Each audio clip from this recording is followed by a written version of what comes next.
সকালবেলা ফ্রেশ হয়ে সব কাজ শেষ করে তারপর কিন্তু আমি গিয়েছিলাম রান্নাঘরে। আর বাবা আর ঠাকুমাকে আমি চা বানিয়ে দিয়েছি। চা বানিয়ে দিয়ে কিন্তু আমি নিজে বসে গেছি গরম জল খেতে, কারণ আমার খুবই সমস্যা চলছে পেটের স্কিনে, সেজন্য গরম জলটা ঠিকঠাকভাবে একটু খাওয়ার চেষ্টা করছি। যদিও প্রত্যেকদিন খাওয়া হচ্ছে না সময় করে, তবু আমি প্রচণ্ড চেষ্টা করছি যেন পারি। তো আজকে হচ্ছে মা ওরা ট্রেনে উঠবে সকালবেলা। তো আমার দিদি এখন সুস্থ আছে, দিদি অসুস্থ হয়েছিল, সেই জন্য কিন্তু মা আর দাদা দিদিকে দেখতে গিয়েছিল। তো দিদি এখন ভালো সুস্থ আছে। তো দিদির ছেলে চলে আসবে মা আর দাদার সঙ্গে। তো ওরা 10:30টার দিকে ট্রেনে উঠবে। আগে আমি এই ঘরের কাজটাই করব, এখন রান্নাবান্না সব কিছু করতে হবে।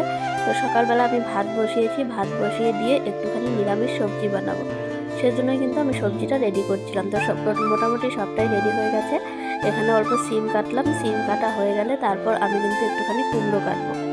তো এই কুমড়োটা কিন্তু আমাদের গাছেরই, যেটা জলের মধ্যে হয়েছিল, মানে যে কুমড়োর ডালটা ছিল যেখানে হচ্ছিল সেখানে পাশেই একটা ছোট্ট মতো পুকুর আছে। তো ওই পুকুরের মধ্যেই কিন্তু এই কুমড়োটা হয়েছে। কুমড়োর ডগাটা গিয়ে ওখানেই এই কুমড়োটা মোটামুটি বড় হয়েছিল।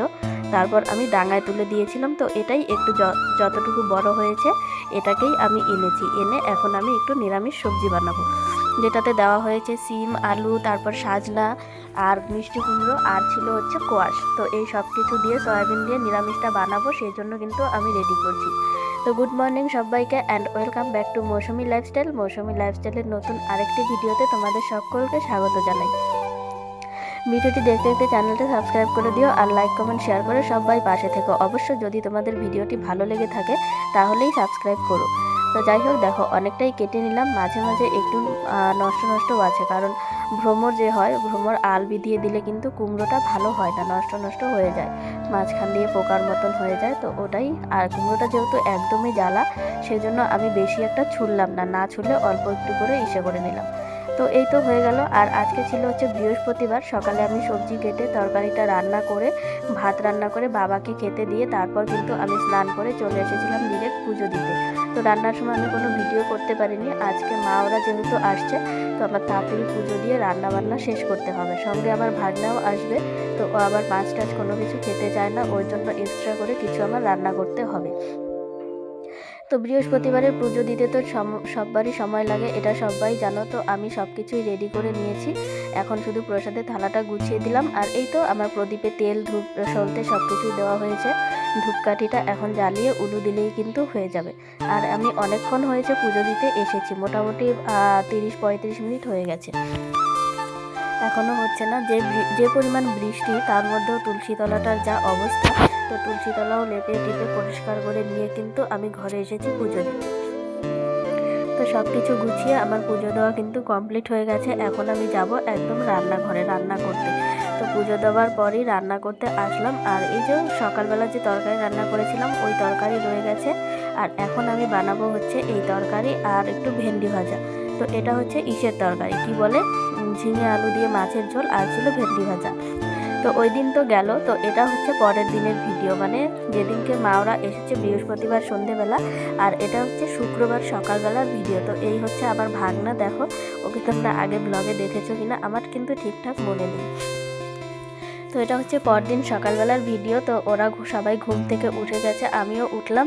এখন বিছানাপত্র সব কিছু গুছিয়ে পরিষ্কার না করলেই নয়, অনেকটা বেলা হয়ে গেছে সবার সাথে গল্প করতে করতে, যে কি হলো গেল, ওরা দিদি এখন কেমন আছে না আছে। তো রাতের বেলা অতটা সময় পাইনি, যেহেতু 7টা 7:30 বেজে গেছিলো ওরা আস্তে আস্তে ফ্রেশ হয়ে খেয়ে দিয়ে, যেহেতু সারাদিনের জার্নি ছিল সেই জন্য খেয়ে দিয়ে রেস্ট নিতে শুয়ে পড়েছিল।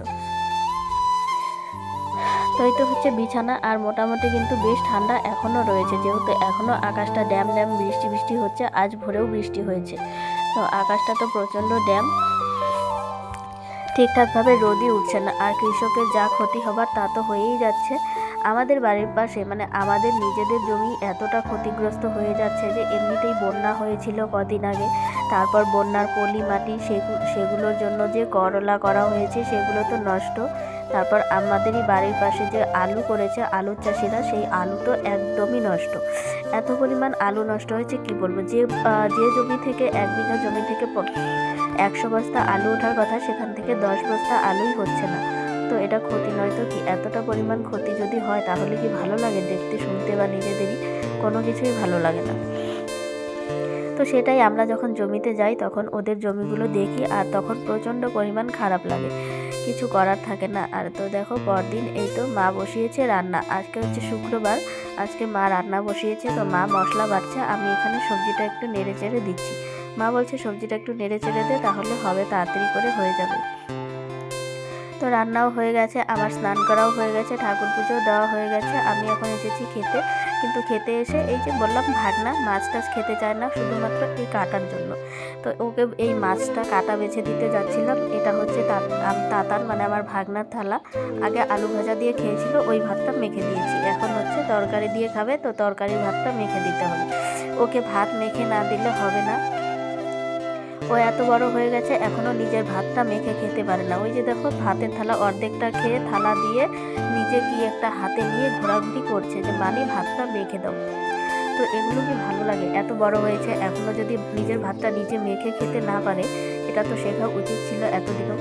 এতদিনও আমরা সবাই মিলে এত বলি, এত করাই, তবুও হয় না। ও যদি নিজে ভাত মেখে খায় ওর পেট ভরে না। তো ও তো একাই এসেছে, ওর মা আসেনি। ওর মা আসলে ওর মা ভাত টাত মেখে দেয়, মাছ বেছে দেয়। যাই হোক, তো আমি ভাতটা মেখে দিলাম, মেখে দিয়ে এখন কিন্তু আমি ওর মাছটা বেছে দেবো। মাখা হয়নি এখনও পুরোপুরি, সুন্দর করে মেখে দিতে নুন টুন দিয়ে একদম হবে। যদি ওর নুন কম হয় তখন আবার বলবে নুন দিয়ে মেখে দাও এক্সট্রা করে। তো এই যে দেখো একটুও ইসে নেই যে ভাতটা অন্য কেউ মেখে দেবে আমি খাবো না, এরকমটা কিন্তু নয়, সব সময় এরকম করবে। আর ওই যে দেখো কীরকম করে দেখছে যে মাছ বাছা হচ্ছে কিনা, কাটাটা ঠিকভাবে বাঁচছে কিনা, তার উপর হচ্ছে গিয়ে দেখছে যে আমি ভিডিও করছি, ও কীভাবে কী করছে, সব কিছু নিজেকে দেখা যায় কিনা, ও হাতে কী নিয়ে ঘোরাঘুরি করছে সেগুলো। তো যাই দেখো ভাতটা কিন্তু মাখা হয়েছে, খাওয়া হচ্ছে অল্প অল্প করে। ভাতটা এখন তাড়াতাড়ি খেয়ে নেবে, ও মাছ খেতে চায় না, সেই জন্য কিন্তু মাছ যত দেরিতে বাছা হয় ততই ওর ভালো, তত তাড়াতাড়ি খাওয়া দাওয়াটা শেষ করে নিতে পারে, তাহলে ওর খুব সুবিধাজনক লাগে। আর এই তো একটা ক্যামেরাটা খারাপ হয়েছে, আমাদের ঘরে রয়েছে, এটা নিয়েই সকাল থেকে পড়ে রয়েছে আজকে। তো বারবার বলছি ক্যামেরাটা খারাপ হয়েছে, ক্যামেরার ব্যাটারিটা খারাপ আছে, এটা ঠিক করা যাবে না, তুই বুঝতে পারছিস না। তো এটা আমার কথা কোনোভাবেই শুনছে না, তো ওটা নিয়ে সকাল থেকে আছে আর বলছে মানে চার্জার দাও, চার্জে দিলেই ঠিক হবে। কিন্তু আমি বলছি ব্যাটারিটা খারাপ, চার্জ টিকছে না, কিন্তু আমার কথা শুনতেই পাচ্ছে না। তো আমার আজকে খেতে অনেকটা লেট হয়ে যাবে, কারণ ওকে মাছটা আগে বেছে দিতে হবে, তারপর কিন্তু আমার খাওয়া দাওয়ার ব্যাপারটা হবে। তো সব কিছু শেষে দেখো ওদেরকেও মাছ বাছা বেছে দেওয়া হলো, আমারও খাওয়া দাওয়া হলো। খাওয়া দাওয়ার পর কিন্তু আমি আসলাম উঠোনটা ঝাড় দিতে। এখন উঠোনটা ঝাড় দিলেই সুন্দর সব কাজ শেষ হয়ে যাবে, আর তারপর জামা কাপড়গুলো তুলে নিলেই একদম পরিষ্কার পরিচ্ছন্ন ফিটফাট। তো এখানে বাবা একটা কাঠ কেটেছিল, কিসের জন্য আমার ঠিক মনে নেই। তো এই যে দরজারই কোনো একটা কাঠ হবে হয়তো, কেটেছিল। তো এই সব কিছু একদম ছাদ দিয়ে পরিষ্কার করে নিচ্ছি।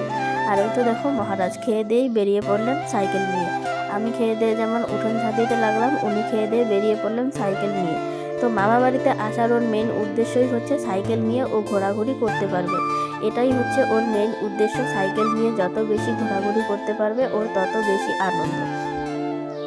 তো সকাল থেকে ও সাইকেল চালাচ্ছে, কালকে সন্ধেবেলা এসেছে, আর এই পর্যন্ত কিন্তু ও সাইকেলই চালাচ্ছে। শুধু কালকে রাতটা রেস্ট নিয়েছে, আর সারাটা দিন এই পর্যন্ত সাইকেল। তাই তো একটু আগে এখানে আসলো গেল, আবার দেখবে এখন একদম সাই করে যাবে এই দিকটায় গিয়ে, ওই দিক থেকে ঘুরে আসবে সাইকেল নিয়ে। কতবার বলছি একটুখানি রেস্ট নে সাইকেল নিয়ে, না মামা বাড়ি আসলে তো উনি বাদর হয়ে যায়। দেখো কিভাবে গেল, কতটা স্পিডে সাইকেল চালানোর ওর শখ। আরও মানে একটু আমার ভিডিওতেও স্পিড বাড়ানো আছে যদিও, কিন্তু ও অনেকটা স্পিডে সাইকেলটা চালাচ্ছে। তো এর জন্য বকাও খেয়েছে, কিছু করার নেই। যতই বলো মামা বাড়িতে আসলে সত্যিই মনে হয় লেজ গজায়। তো এদের অবস্থাও সেরকমই হয়েছে। আমি উঠোন ঝাড় দিয়ে কিন্তু এখন যাচ্ছি ছাগল আনতে। আমাদের ছাগলটা এখানেই আছে, আর ছাগল আনতে গিয়ে গেছে আমার আজকে জুতো ছিঁড়ে। তো মা সেটাই বলছে, এগুলো পরে কেউ দোলায় যায়, এত উঁচু জুতো, এগুলো পরে দোলায় গেলে তো জুতোটা ছিঁড়বেই। তো এই তো দেখো পরলাম, আর জুতোটা গেল ছিঁড়ে। এই জায়গাটাতেই হয়েছে, জুতোটা ছিঁড়ে গেছে। তো জুতো ছিঁড়েছে তো ছিঁড়েছে, ছাগল তো নিতেই হবে। তো ছেঁড়া জুতোটাই পরে হাঁটছি, হাঁটা যাচ্ছে যদিও। তো ছেঁড়া জুতো পরে হাঁটছি, এখন বাড়িতে চলে যাব জুতো মানে ছাগল পাগল নিয়ে। আর বাড়িতে এসে কিন্তু দেখো সন্ধেবেলা আমি বানাচ্ছিলাম ভাগনার জন্য ম্যাগি। তো আমি ম্যাগিটা ভেঙে চুরে দিইনি, ওভাবেই গোটাই দিয়েছিলাম। তো ম্যাগিটা কেমন হয়েছে তোমরা অবশ্যই কমেন্টে জানিও, আর ভিডিওটি ভালো লাগলে চ্যানেলটা সাবস্ক্রাইব করে পাশে থেকো। দেখা হবে কালকের ব্লগে, টাটা।